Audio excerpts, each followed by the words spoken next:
ವಸ್ತುನಿಷ್ಠತೆ, ವಿಶ್ವಾಸಾರ್ಹತೆ, ನಿಖರತೆಗಾಗಿ ನೋಡ್ತಾ ಇರಿ ನ್ಯೂಸ್ ಪುತ್ತೂರು, ಜನಮನದ ಪ್ರತಿಧ್ವನಿ. ಶುಭ ಸಂಜೆ. ನಾನು ಶ್ರೀಮಾ. ಇಂದಿನ ಮುಖ್ಯಾಂಶಗಳು: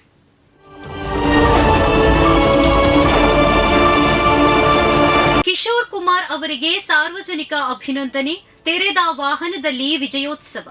ವಿಧಾನ ಪರಿಷತ್ ಉಪಚುನಾವಣೆಯಲ್ಲಿ ಅಭೂತಪೂರ್ವ ಗೆಲುವು ಸಾಧಿಸಿದ ಕಿಶೋರ್ ಕುಮಾರ್ ಅವರಿಗೆ ಸಾರ್ವಜನಿಕ ಅಭಿನಂದನೆ ಹಿನ್ನೆಲೆಯಲ್ಲಿ ವಿಜಯೋತ್ಸವ ಮೆರವಣಿಗೆ ಪುತ್ತೂರಿನಲ್ಲಿ ಶನಿವಾರ ನಡೆಯಿತು. ದರ್ಬೆ ವೃತ್ತದಿಂದ ತೆರೆದ ವಾಹನದಲ್ಲಿ ಕಿಶೋರ್ ಕುಮಾರ್ ಪುತ್ತೂರು ಅವರನ್ನ ಕರೆದೊಯ್ಯುವ ಮೂಲಕ ವಾಹನ ಮೆರವಣಿಗೆ ಮುಖ್ಯ ರಸ್ತೆಯಿಂದ ಸಾಗಿ ಬಳಿಕ ಶ್ರೀ ಮಹಾಲಿಂಗೇಶ್ವರ ದೇವಸ್ಥಾನಕ್ಕೆ ತೆರಳಿತು. ಜನಸೇವೆ ದೇವರ ಸೇವೆ ಎಂದು ತಿಳಿದು ಕೆಲಸ ಕಾರ್ಯ ಮಾಡುತ್ತೇನೆ ಎಂದ ಕಿಶೋರ್ ಕುಮಾರ್ ಪುತ್ತೂರು. ಪುತ್ತೂರಿನಲ್ಲಿ ವಿಧಾನ ಪರಿಷತ್ ಸದಸ್ಯ ಕಿಶೋರ್ ಕುಮಾರ್ ರವರಿಗೆ ಸಾರ್ವಜನಿಕ ಅಭಿನಂದನಾ ಸಮಾರಂಭ. ಹಿಂದುತ್ವದ ಆಧಾರದಲ್ಲಿ ಪ್ರತಿಯೊಂದು ಹೆಜ್ಜೆ ಹೆಜ್ಜೆಗೂ ಸತ್ಯ, ಧರ್ಮ, ನಿಷ್ಠೆಯಿಂದ ಸ್ಥಳೀಯ ಆಡಳಿತ ಸಂಸ್ಥೆಗಳ ಸಮಸ್ಯೆಗಳನ್ನು ಪರಿಹರಿಸುವ ನಿಟ್ಟಿನಲ್ಲಿ ಕೆಲಸ ಕಾರ್ಯಗಳನ್ನು ಮಾಡುತ್ತೇನೆ ಹೀಗೆಂದು ಹೇಳಿದರು. ವಿಧಾನ ಪರಿಷತ್ ಸದಸ್ಯ ಕಿಶೋರ್ ಕುಮಾರ್ ಪುತ್ತೂರು. ಶ್ರೀ ಕ್ಷೇತ್ರ ಧರ್ಮಸ್ಥಳ ಗ್ರಾಮಾಭಿವೃದ್ಧಿ ಯೋಜನೆ ಬಿಸಿ ಟ್ರಸ್ಟ್ನಿಂದ ಪುತ್ತೂರು ಉಪ್ಪಿನಂಗಡಿ ವಲಯ ತಂಡಗಳ ಸದಸ್ಯರ ತರಬೇತಿ ಕಾರ್ಯಾಗಾರ.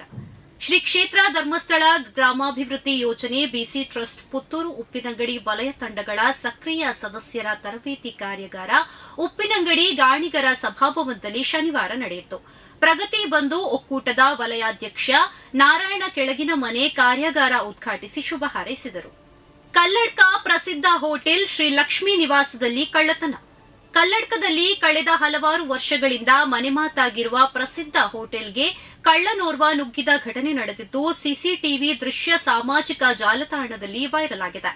ಕಲ್ಲಡ್ಕದಲ್ಲಿರುವ ಶ್ರೀ ಲಕ್ಷ್ಮೀ ನಿವಾಸ ಕೆಟಿ ಹೋಟೆಲ್ಗೆ ಕಳ್ಳನೋರ್ವ ನುಗ್ಗಿದ್ದು, ಹೋಟೆಲ್ನಲ್ಲಿ ಇರಿಸಿದ್ದ ದೇವರ ಹುಂಡಿಯನ್ನ ಕಳವು ಮಾಡಿದ್ದಾನೆ. ಈ ಬಗ್ಗೆ ಮಾಲಕರು ಯಾವುದೇ ದೂರು ನೀಡಿಲ್ಲ ಎಂದು ಪೊಲೀಸರು ತಿಳಿಸಿದ್ದಾರೆ. 24 ತುಂಡು ಮಾಡುತ್ತೇನೆ ಎಂದು ಹಿಂದೂ ಯುವತಿಗೆ ಬೆದರಿಕೆಯೊಡ್ಡಿದ್ದ ಆರೋಪಿ ಬಂಧನ. ಸುರತ್ಕಲ್ನ ಹಿಂದೂ ಯುವತಿಗೆ ಕಿರುಕುಳ ನೀಡಿದ ಆರೋಪಿ ಸುರತ್ಕಲ್ ಗ್ರಾಮದ ಇಡ್ಯಾ ಗ್ರಾಮದ ಶಾರಿಕ್ ಎಂಬಾತನನ್ನ ಪೊಲೀಸರು ಬಂಧಿಸಿದ್ದಾರೆ. ನಿರಂತರ ಕಿರುಕುಳದಿಂದ ಬೇಸತ್ತು ಯುವತಿ ನಿನ್ನೆ ಮುಂಜಾನೆ ನಿದ್ದೆ ಮಾತ್ರೆ ಸೇವಿಸಿ ಆತ್ಮಹತ್ಯೆಗೆ ಯತ್ನಿಸಿದ ಬಳಿಕ ಈ ಘಟನೆ ಬೆಳಕಿಗೆ ಬಂದಿತ್ತು.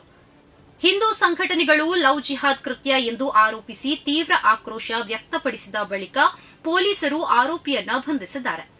ಮಾಸ್ಟರ್ ಸ್ವಿಮ್ಮಿಂಗ್ ಚಾಂಪಿಯನ್ಶಿಪ್ನಲ್ಲಿ ಧನುಷ್ ರೈ ರಾಷ್ಟ್ರಮಟ್ಟಕ್ಕೆ ಆಯ್ಕೆ. 5ನೇ ರಾಜ್ಯಮಟ್ಟದ ಮಾಸ್ಟರ್ಸ್ ಸ್ವಿಮ್ಮಿಂಗ್ ಚಾಂಪಿಯನ್ಶಿಪ್ 2024 ವತಿಯಿಂದ ಬೆಂಗಳೂರಿನಲ್ಲಿ ನಡೆದ ಈಜು ಸ್ಪರ್ಧೆಯಲ್ಲಿ ಧನುಷ್ ಎನ್ ರೈ 1 ಬೆಳ್ಳಿ ಮತ್ತು 2 ಕಂಚಿನ ಪದಕಗಳನ್ನು ಗೆದ್ದು ರಾಷ್ಟ್ರಮಟ್ಟದ ಸ್ಪರ್ಧೆಗೆ ಆಯ್ಕೆಯಾಗಿದ್ದಾರೆ. ಇರಾನ್ ರಾಜಧಾನಿ ಟೆಹರಾನ್ ಮೇಲೆ ಇಸ್ರೇಲ್ ದಾಳಿ. ಕಳೆದ ಅಕ್ಟೋಬರ್ 1ರಂದು ನಡೆದಿದ್ದ ಕ್ಷಿಪಣಿ ದಾಳಿಗೆ ಪ್ರತೀಕಾರವಾಗಿ ಇರಾನ್ನ ಮಿಲಿಟರಿ ನೆಲೆಗಳನ್ನ ಗುರಿಯಾಗಿಸಿ ಇಸ್ರೇಲ್ ಶನಿವಾರ ಮುಂಜಾನೆ ವೈಮಾನಿಕ ದಾಳಿ ಆರಂಭಿಸಿದೆ. ದಾಳಿಯಿಂದಾದ ಸಾವಿನೋವಿನ ಬಗ್ಗೆ ತಕ್ಷಣ ಮಾಹಿತಿ ಸಿಕ್ಕಿಲ್ಲ. ಇರಾನ್ನ ಮಿಲಿಟರಿ ಗುರಿಗಳ ಮೇಲೆ ನಡೆಸಲಾದ ನಿಖರವಾದ ದಾಳಿ ಎಂದು ಇಸ್ರೇಲ್ ಮಿಲಿಟರಿ ಹೇಳಿಕೊಂಡಿದೆ. ಪ್ರತಿದಿನದ ಸುದ್ದಿಗಳಿಗಾಗಿ ನೋಡ್ತಾ ಇರಿ ನ್ಯೂಸ್ ಪುತ್ತೂರು, ಜನಮನದ ಪ್ರತಿಧ್ವನಿ. ಧನ್ಯವಾದಗಳು. ವಸ್ತುನಿಷ್ಠತೆ, ವಿಶ್ವಾಸಾರ್ಹತೆ, ನಿಖರತೆಗಾಗಿ ನೋಡ್ತಾ ಇರಿ ನ್ಯೂಸ್ ಪುತ್ತೂರು, ಜನಮನದ ಪ್ರತಿಧ್ವನಿ.